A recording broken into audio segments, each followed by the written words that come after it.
Hello and welcome to a new video from Your Overwatch. I'm Eddie the Chump, and today we'll talk about our friend, arguably the weakest character in the game, Hanzo. For those of you who saw my video, Please Hanzo Responsibly, you'll already have some idea of how I feel about this character. It's not that he can't be useful, it's that he can't be consistently useful. And this will be where we jump off from when talking about any changes I think should be made to him. Problem number one, consistency with him is a real issue. Look, we've all had god games with Hanzo where you hit everything, make their widow look stupid, one-shot traces who are on top of you, etc. etc. The problem is, because of the weakness of his kit, doing that is not quite random, but certainly unpredictable. He does a lot of damage, that's for sure, if you can actually hit anything, that is, and that brings us to my next point. His projectiles are too slow. His arrows, even at full charge, have a travel time to target that's simply far too long, and combined with its fall-off arc, provide the single biggest reason for him having consistency problems. The slow travel time of the arrows leads to people spamming in a likely peak area, hoping the opponent walks into it. Projectiles are hard enough to hit, but slow-moving ones are even worse. There's very little twitch aim skill with Hanzo. The projectile moves so slow, actually aiming where a target is will likely result in a miss. It's mostly spam, and attempts at prediction at where they will be. Hence you get games where you hit everything, and games where you hit nothing at all.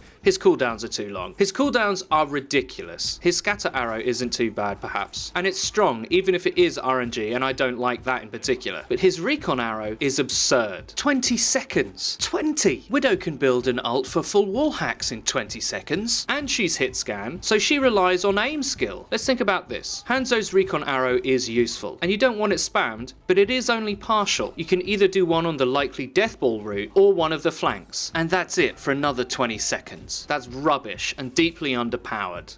Movement is rubbish. His scaling walls is okay, but in all other aspects he's vulnerable. He's slow, gets slower when he's shooting, and has no other evade options. All of these things makes him a terrible choice for attack, which is why I made the previous video as a joke. He is labelled as a defensive character, but he's already a lot more susceptible to every form of focusing that Widow already struggles with. She has a hook shot and an assault rifle. He has, well, some pretty skins, so at least Winston can look at a pretty corpse after killing him, I suppose. So what do we do about this? Well, here are some changes that I'd like to make. Don't do all of these together, he'd be too good, but definitely one. Make his arrows move quicker, closer to Zenyatta's orbs, at least at full charge. He'd need his damage remodeled after being able to hit more shots, so I'd make it this: 200 HP a headshot and 125 HP to the body on a fully charged shot at medium range. Half those values at further out. You won't one-shot a Mei or a Reaper, but you'd be more likely to hit them with a follow-up if you could actually have good aim. I can't stress this enough. I want him to be a character where aim is the currency of reward, not spam. Making his arrows move a lot faster and straighter is the best way to do this. Reduce his recon arrow cooldown from 20 to 10 seconds. It's a simple change, but deeply important if his weapon stays this flawed. And lastly, make him move as fast when shooting as he does while not. If he can strafe while shooting, he'd already be a lot more viable. As I mentioned, don't do all of those, but at least one, maybe even two. Then he wouldn't just be the coolest looking character, but deeply rewarding to play as well. I hope you liked the video. If you did, please leave a like, and if you agree or disagree, let us know with a comment. I've been Eddie the Chump, and until next time.